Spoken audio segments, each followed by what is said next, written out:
This video is brought to you by Fume. Every year, the Academy Awards announce to the world what the best movie of the year is through an award called Best Picture. It's an award that, as much as some of us like to brush it off, automatically makes that movie historically significant in some way. I've always viewed the Best Picture winner less as the actual Best Picture and more as a symbol for that year in film. Oftentimes, these movies stink. We know this, but today, for the second week in a row apparently, I want to do a ranked list and go through every Best Picture winner of the 21st century so far from worst to best. Also, when I say a movie won an award in 2023, for example, I'm not referring to the year the film came out, but the year the Academy Awards were presented. They happened in the following year. It makes sense.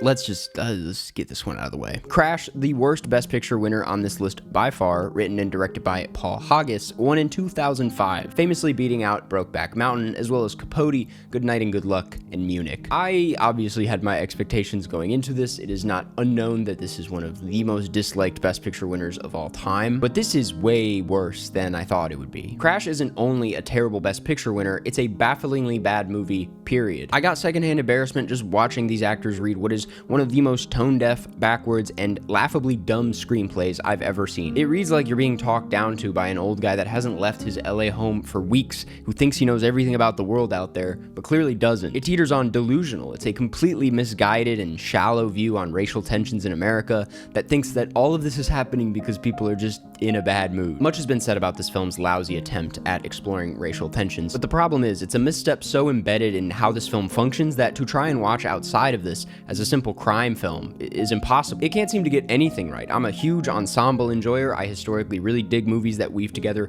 a bunch of different characters in clever ways. This, on that aspect alone, feels incredibly forced, disjointed, and disconnected, probably because it sees society in such a heartless and disconnected way. It is absolutely vapid. The single redeeming quality here is the score is kind of nice. I like the hazy LA feel, but besides that, this is truly abysmal stuff, offensively bad stuff. It shouldn't have won, it shouldn't have been nominated, it shouldn't have ever made it off the page, it shouldn't even been put on the page to begin with. In 2019, Green Book won Best Picture, beating out films such as Roma, A Star is Born, and The Favorite. This was the first year I tuned in where there was a true villain winner. An Oscar villain movie does not always mean it's a terrible film. I don't think Green Book is a terrible film. Tone-deaf, overly corny, and safe enough to go down easy without actually saying anything of substance about its themes. Sure, but you can't deny it's certainly competently made and well acted, even if it's one of my least favorite Vigo performances. When you watch it, it kind of makes sense why it would win Best Picture. It has the Oscar bait qualities of feeling like it's about something important whilst never challenging the viewer in any way. It is, like I said, cheesy in a way that tugs at the heartstrings. It's not my thing, but if it had kind of just quietly come out and not received any Oscar buzz, I probably would have brushed it off my shoulder and never thought about it again. But seeing something this lame beat out a year with so many exciting nominees, it kind of has to go down as one of the most underwhelming yet unsurprising things the Academy has ever done. A truly behind the curve kind of pick. All that said, the Best Picture award, that's not that surprising to me. The best screenplay win, that is always going to be way more baffling to me. I still lose sleep thinking about it. Watching all these films, it became quite a habit. A healthy habit, actually, of watching movies more often. And you can pick up another healthy habit with this week's sponsor, Fume. Flavored air is quickly becoming the leading alternative to vaping or smoking. And at the forefront of it all is Fume. Do you ever feel like you're stuck in a habit you don't even think about? Maybe it's something you reach for during stressful moments while hanging out with your friends or just out of boredom. Well, I'm excited to tell you about today's sponsor, Fume, which has been an absolute game changer. Fume isn't just another vape or e-cig or nicotine product. It's something totally different, a simple and satisfying way to replace bad habits without inhaling anything harmful. There's no smoke, vapor, or nicotine, just natural flavored air that gives you something to reach for without the chemicals. Sometimes breaking a habit isn't just about willpower, it's about having something better to reach for instead. Fume gives you that alternative. Plus the flavors are actually really nice. My personal favorite is the cinnamon hearts one, but there are tons of options from citrusy to earth to refreshing, and they're super easy to swap out. Plus it's not just about the flavor. Fume has a magnetic, fidget-friendly design that keeps your hands busy and your mind engaged. I mean, this thing does have some weight to it. It's honestly really high quality stuff. It also came with this little magnet desk thing that I love. I don't know why, it just looks great. Over 500,000 people have already added Fume to their daily routine, and I totally get why. It is simple, satisfying, and doesn't come with any of the downsides of smoking or vaping. And right now, if you order the Journey Pack with my code Karsten, you'll get a free Fume topper. So if you've been thinking about changing your habits, this is the perfect first step. Go to tryfume.com/Karsten or scan the QR code on screen to grab yours today. A Beautiful Mind took home Best Picture in 2001, beating out Gosford Park, In the Bedroom, Fellowship of the Ring, and Moulin Rouge. Directed by Ron Howard, it tells the true story of a brilliant mathematician named John Nash, who, after accepting a shady job in cryptography, begins to question what is and isn't real. A Beautiful Mind is a wild ride. I'd be lying if I said I didn't lean forward just a bit about halfway through this film. I also wouldn't really call it a bad movie, but there's a few things I really don't like about it. For one, and this just comes down to personal taste, I'm not crazy about Howard's style. It's very of its time, it's painfully straightforward and overly sentimental. It's just not really my thing. On top of that, the film just doesn't really work as an interesting biopic, in my opinion. It focuses on the disease more than anything else, which, good and fine. That is the movie they wanted to make. It makes for an eye-catching story, but I think to make a thoughtful film about a man affected by this, there should be more of the man in there. It's one of the flattest biopics I've ever seen. I do think the film's attempt at portraying these visions is pretty effective and, dare I say, dark. It's certainly a brow raiser, but for a biopic about what seems to be a pretty complicated man, the film seems to choose the easiest route to go for this story. In 2011, The King's Speech, directed by Tom Hooper, took home Best Picture, beating out Black Swan, Inception, The Social Network, and True Grit. It's about Prince Albert, played by Colin Firth, who is to become the next king, but before doing so must overcome a speech impediment. I'll say this much: better than Cats. It's way better than Cats. Not saying that much though, because those are the only two Tom Hooper films I've seen. That said, I have mixed feelings on this one, complicated ones, and it's probably the most average movie I've ever had complicating feelings about. It's a fine movie. It has an interesting visual language, sort of. More on that in a second. It's incredibly well acted. Sometimes it's even pretty funny in a British boomer mom kind of way. I was just kind of numb to the whole thing. I really did not give a shit. If you're gonna watch this for anything, watch it for Colin Firth, who is truly outstanding in this film. He takes this to another level entirely and adds a sense of seriousness to a film that doesn't treat itself serious enough at times. My gripe with the cinematography here is I feel it really conflicts with the story it wants to tell. I read that Hooper was trying to mimic the sense of constriction felt by Firth through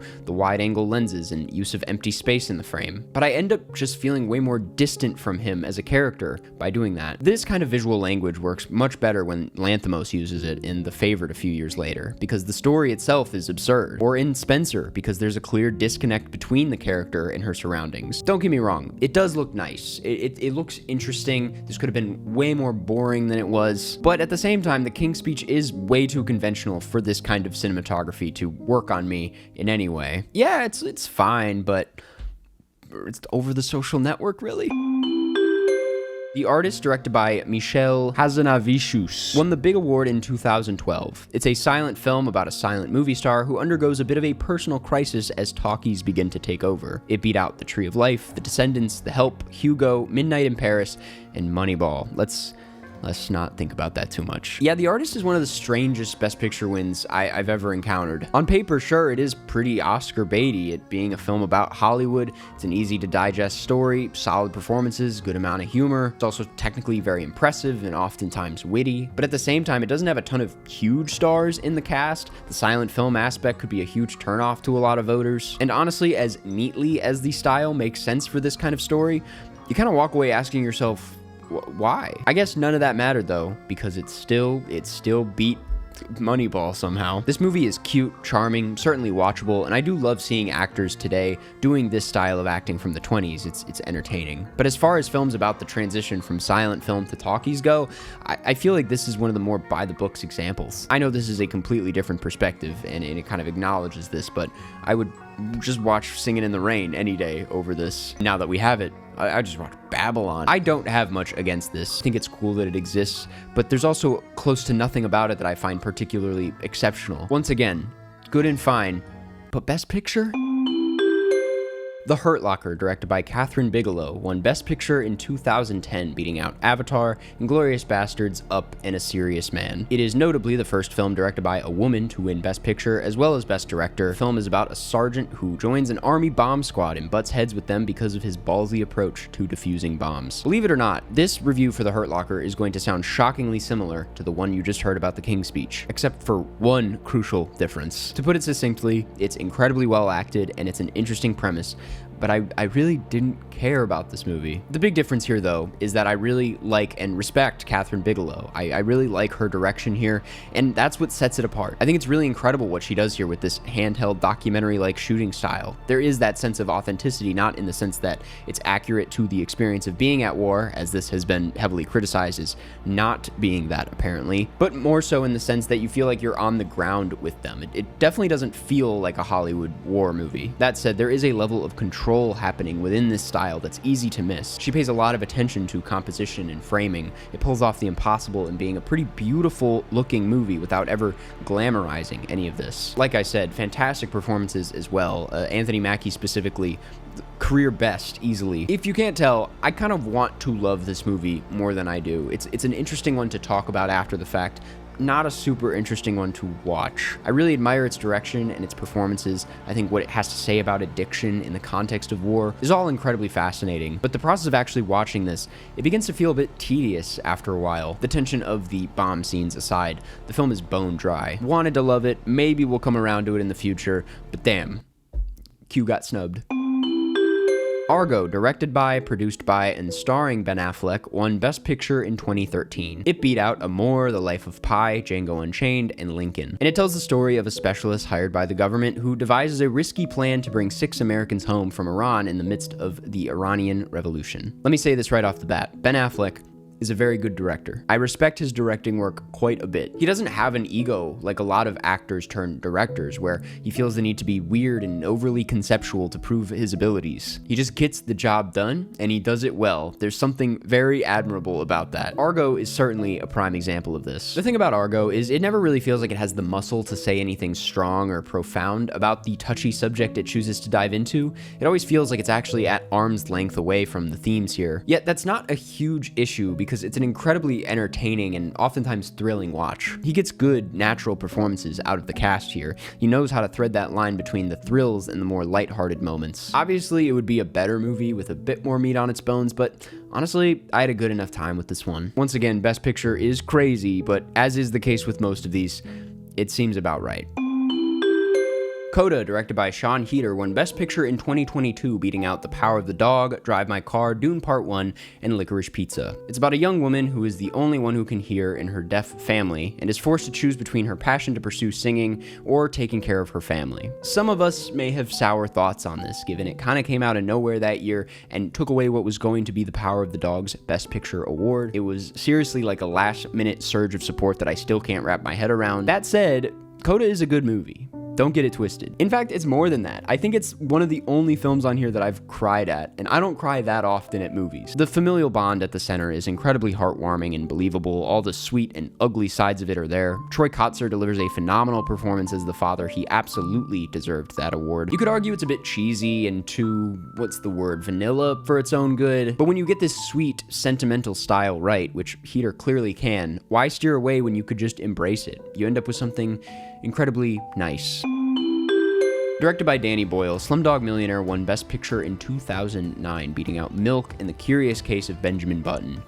Slow year. It was the last year where there would only be 5 Best Picture nominees, and the film tells the story of a young man from the slums of Mumbai who ends up on the Indian version of Who Wants to Be a Millionaire, and recounts how he ended up in this position as he answers the questions. It's funny, I watched this around the same time that I watched City of God, a film with a similar style of storytelling with similar themes, but told in a much grittier and more nuanced way than this. Not to criticize a film based purely off my experience with another film that's completely unrelated, but it's hard not to see this film's shortcomings through this comparison. Even as a Danny Boyle film, this does have the same vibrant Boyle energy I've come to expect, but it feels a bit tame for him, like he's holding back something darker on display here. It is ultimately a solid, crowd-pleasy flick with a great Dev Patel performance and an iconic final dance number. Makes total sense why this would win Best Picture. But I do have to admit I was craving a bit more from this. It feels held back by this formulaic game show structure that it chooses to hang on to.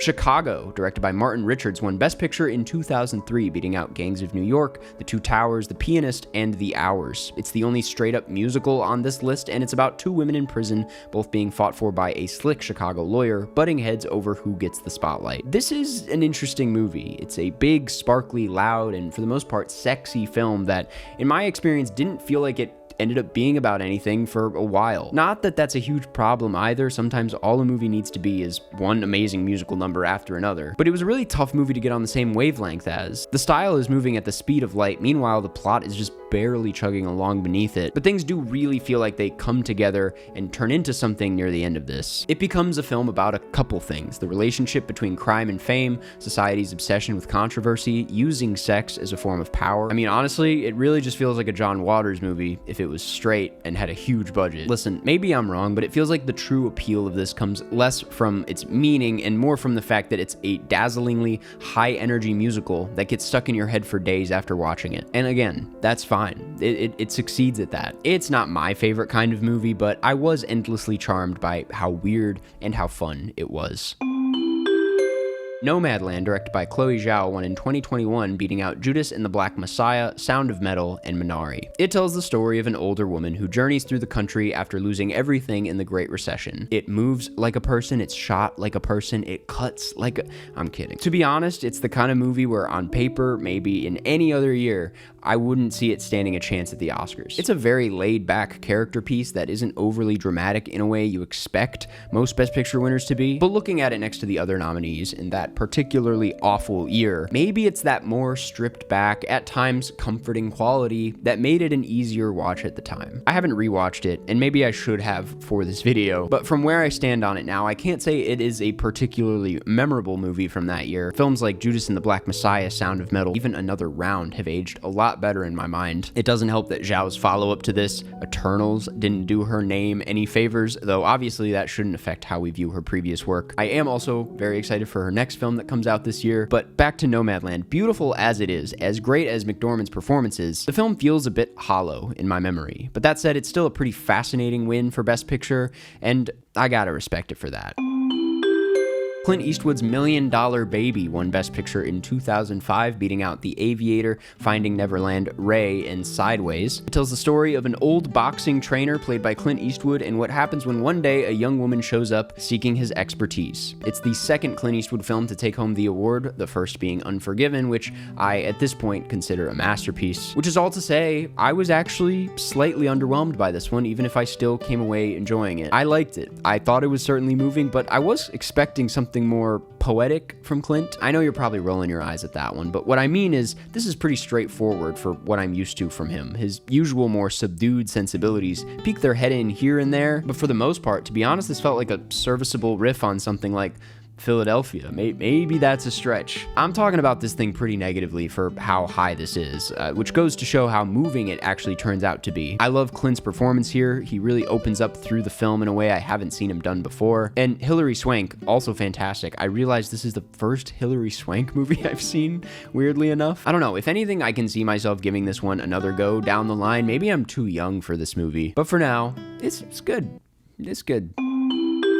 Directed by Daniel Kwan and Daniel Scheinert, Everything Everywhere All at Once won Best Picture in 2023, beating out The Banshees of Inisherin, Tar, and The Fabelmans. It tells the story of a woman being audited by the IRS who must prevent a powerful figure from destroying the multiverse. Everything Everywhere All at Once has to go down as one of the most influential films of its time. Certainly one of the most influential Best Picture winners. Everywhere I look, I see some of this movie, whether it's in other films, music videos, commercials. The creativity on display here is truly breathtaking, and I'm still in disbelief that something this strange and ballsy went as far as it did. How refreshing. If nothing else, it's a wildly entertaining ride that encourages you to revisit it time and time again. It really felt like it pushed the medium forward in some way. My thing is like, I think the screenplay is kind of weak. A few banger quotes aside, the film is incredibly convoluted and poorly set up in my opinion. It feels a bit messy and the humor is really not my kind of thing. I found its rickety multiverse storytelling to hold back some of its more grounded aspects. I much preferred the Daniels using absurdity in a much more stripped down way in something like Swiss Army Man, instead of shooting us so far out of reality here. Again though, still respect the hell out of this. I don't know why I'm being so negative this high in the video. It's like, it's a good movie. I think I'm just a little bitter because I wish Tar got anything that year.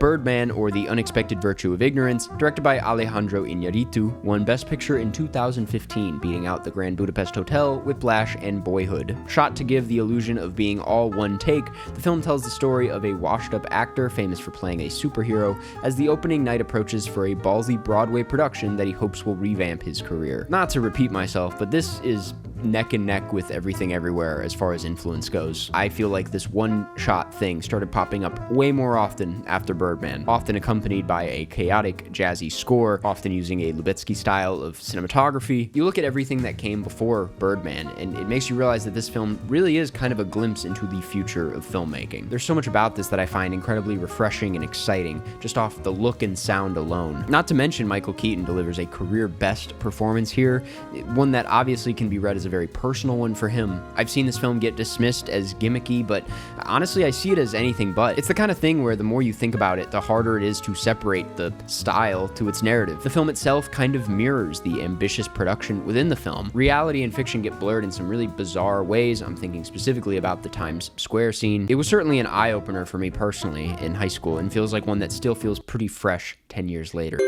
Ridley Scott's Gladiator, the earliest film on this list, won Best Picture in 2000. I got nothing else to say. I like Gladiator. I've decided. Spotlight, directed by Tom McCarthy, won Best Picture in 2016, beating out Mad Max Fury Road, The Revenant, and The Big Short. It recounts the true story of when a team of journalists at the Boston Globe set out to uncover proof of sexual abuse happening within the Roman Catholic Church. I was not super into paying attention to the Oscars race at the time, but even I remember this being a bit of a shocker. It was a year where nobody really knew who would win, but Iñárritu's The Revenant was favored to take it, and Spotlight ended up winning, becoming at the time the first Best Picture winner to win less than 3 Academy Awards since The Greatest Show on Earth in 1952. It was a bit of a shocker to a lot of people, especially because the film isn't considered traditionally cinematic, so I'm calling it a bit stale stylistically, which personally I disagree with. Yes, it's kind of on the opposite side of the spectrum as, say, an Iñárritu movie that's heavily stylized and in your face about its cinematic qualities, but whoever said a film, especially one of this kind, needed to do that to succeed, or be considered cinematic, whatever that means to you. Riveting screenwriting with direction that captures the wit and energy of the script is not the walk in the park it's chalked up as. This is an incredibly controlled flick about a delicate topic held together by some really outstanding performances. Not unlike another investigation-centered favorite of mine, Zodiac. This is a film that throws you into the whirlpool of these writers. It's a film about the process of uncovering this disturbing history, not about the release, which I think is a really interesting detail here. It doesn't treat itself like it saved the day or that this is a finished problem. It's just about the process of uncovering. And for a film after that effect, it does a damn good job guiding the viewer through that. Goes without saying, one of Ruffalo's finest, maybe his best. Guillermo del Toro's The Shape of Water tells the story of a mute woman who falls in love with a fish man. It won the Big Award in 2017, beating out Lady Bird, Get Out, Phantom Thread, Call Me By Your Name, and Dunkirk. Oh boy. I mean, when you put it like that, I don't know if this would have been my first pick, but listen. I got a soft spot for The Shape of Water. I don't know why. It's a bit high, as you can tell, and that might be a bit controversial, but there's so much to love here. The underrated Sally Hawkins performance at the center of it, the gorgeous cinematography that feels like a masterclass in light and color, Michael Shannon giving an all-timer bad guy performance, and the Desplat score. It might just be his best. It was actually a huge point of inspiration between me and my composer on my last short film, Dirtbag. I'm obsessed with this cute, bubbly synth pluck score. I will admit that this film doesn't have the muscle that a lot of the other nominees that year had. It doesn't even have the kind of muscle that most Guillermo del Toro movies have regularly. But I do think Guillermo del Toro making an overtly romantic flick that doesn't lose sight of his horror tendencies gives this a strangely unique tone that I was kind of enamored by when I first saw it. Honestly, it's probably the highest film on this list that I wouldn't actually pick for Best Picture in its year.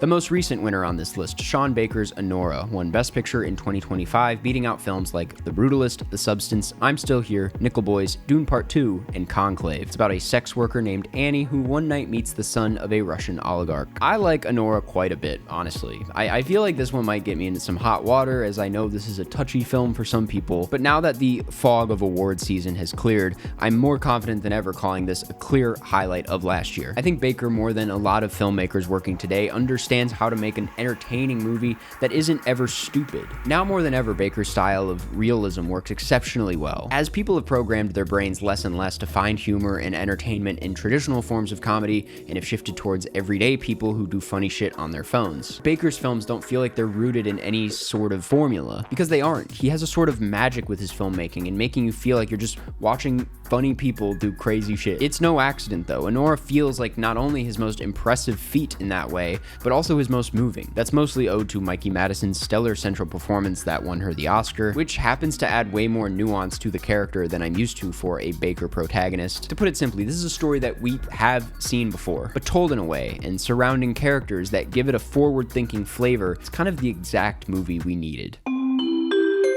The third Lord of the Rings film, The Return of the King, directed by Peter Jackson, won Best Picture in 2004, beating out Lost in Translation, Master and Commander, Mystic River, and Seabiscuit. Hey, so just a word of advice. If you haven't seen these movies before, I do not recommend watching all of them in one single day, specifically the director's cuts. I did that, and my brain was absolute mush by the time I started this film. It was kind of a hazy experience, but not an unmemorable one. While I may like how much cleaner films like Spotlight and Anora are, I place this one so high because it kind of represents the entirety of the Lord of the Rings trilogy to me. It's one of the most impressive last-of-its-kind epics that's ever hit a theater screen. Return of the King specifically, a film with, I'd imagine, more pressure than any movie ever, delivers in virtually every single way. The battles are overwhelmingly grand. It feels like it squeezes every ounce of potential out of the material. By this point, all the actors here have really come into these roles, and it feels significantly more dramatic than any of the previous films. I should also note it's tied with Titanic and Ben-Hur for most awards won in a single night, that number being 11 out of the 17 nominations, which, by the way, was every award it was nominated for. It's a clean sweep. And when you watch it, it's hard to argue against any of these wins, especially with confirmation that, no, there really won't ever be anything like this ever again. Martin Scorsese's first and only Best Picture win at the time of recording this, The Departed, won Best Picture in 2007, beating out Babel, Letters from Iwo Jima, Little Miss Sunshine, and The Queen. It tells the story of a cop who infiltrates a criminal organization and a criminal who infiltrates the police department.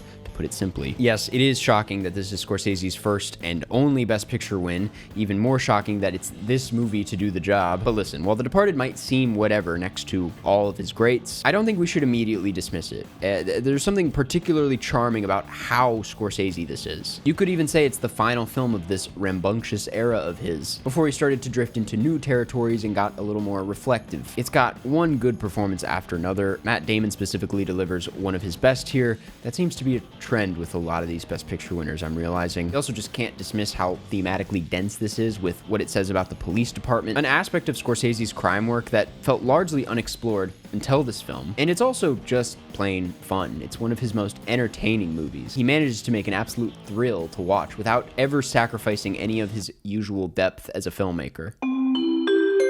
Christopher Nolan's Oppenheimer took home Best Picture in 2024, beating out Killers of the Flower Moon, The Zone of Interest, Barbie, and Anatomy of a Fall. It's a biopic about J. Robert Oppenheimer, who helped develop the first nuclear weapons. Oppenheimer has aged like fine wine, in a sense that it toyed with the question of, just because we can, does it mean we should? And that is something that in a number of ways has just become more and more relevant. This is gonna sound like nothing, but right now it feels like people just do things for the sake of doing them. Just empty edginess, saying the wrong thing just to say the wrong thing. They just plow forward with their heads down. And to see a film of this size, directed by Nolan of all people, choosing to take such a introspective route on this, looking dread and guilt in the face, it means something these days. It's necessary. And he gets there through a mastery of a style he spent literally decades perfecting. Whilst making it one of his most fluid edits, there doesn't feel like there's a clear structure here, yet everything kind of feels like it falls into place. If you can't tell, it's a film that I'm still thinking about and referencing all the damn time. I really didn't expect it to hit like this when I first saw it, especially fresh out of Barbie, but I think it's a special one. Certainly one of the most ambitious and fascinating biopics of its time.